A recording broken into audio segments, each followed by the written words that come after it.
আসসালামু আলাইকুম। কেমন আছেন আপনারা সবাই? কেমন হবে বলুন তো যদি সকাল কিংবা বিকালে বাসায় এরকম নরম তুলতুলে ফ্লফি প্যানকেক বানিয়ে নেওয়া যায় খুব সহজে। চলুন শুরু করি। প্রথমে নিয়ে নিলাম হাফ কাপ কুসুম গরম দুধ, তারপর দিয়ে দিলাম 2 কাপ কুসুম গরম পানি,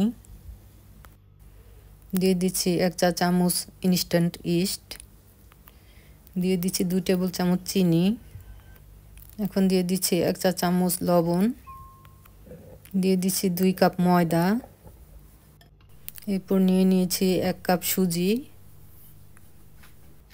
এখন দিয়ে দিচ্ছি আরও 1 কাপ কুসুম গরম পানি, মোট আমি 3 কাপ পানি দিয়েছি। এখন দিয়ে দিচ্ছি 1 চা চামচ বেকিং পাউডার। সব কিছু দেওয়া হয়ে গেছে। এখন আমি এটাকে ভালো করে ব্লেন্ড করে নিব।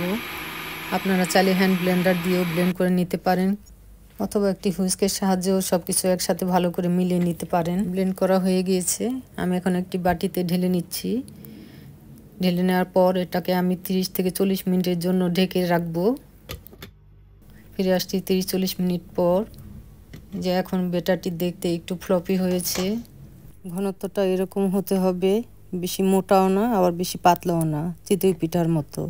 যদি আপনারা মনে করেন আরেকটু পানির দরকার আছে তাহলে দিয়ে নেবেন। এখন আমি রান্নায় চলে যাচ্ছি, সেজন্য একটা ফ্রাই প্যান নিয়ে নিলাম। এখানে কোনো তেল ইউজ করব না। 1 চামচ ব্যাটার দিয়ে দিলাম। প্রথমটি আমি ঢাকনা ছাড়াই করে নিচ্ছি আপনাদের দেখার সুবিধার্থে। জালটা অবশ্যই একটু কমই রাখবেন, না হলে নিচে দিয়ে পুড়ে যাবে। তৈরি হয়ে গেল একটি প্যানকেক। তৈরি করতে একদমই সময় লাগে না, খুব সহজেই তৈরি হয়ে যায়। যে কেউ এটা বানাতে পারবে এবং খুব সহজেই তৈরি করে নিতে পারেন। ঢেকে দিলে একটু তাড়াতাড়ি হয়। এভাবেই আমি সবগুলো প্যানকেক তৈরি করে নিচ্ছি। অপর পিঠটা দেখতেও কত সুন্দর হয়েছে, খুবই সফট এবং স্পঞ্জি। যে কেউ খেতে এটা পছন্দ করবে, বাচ্চা বুড়ো সবারই খুব পছন্দ হবে। এই প্যানকেকটি আপনারা যে কোনো ঝাল অথবা মিষ্টি জিনিস দিয়ে খেতে পারবেন।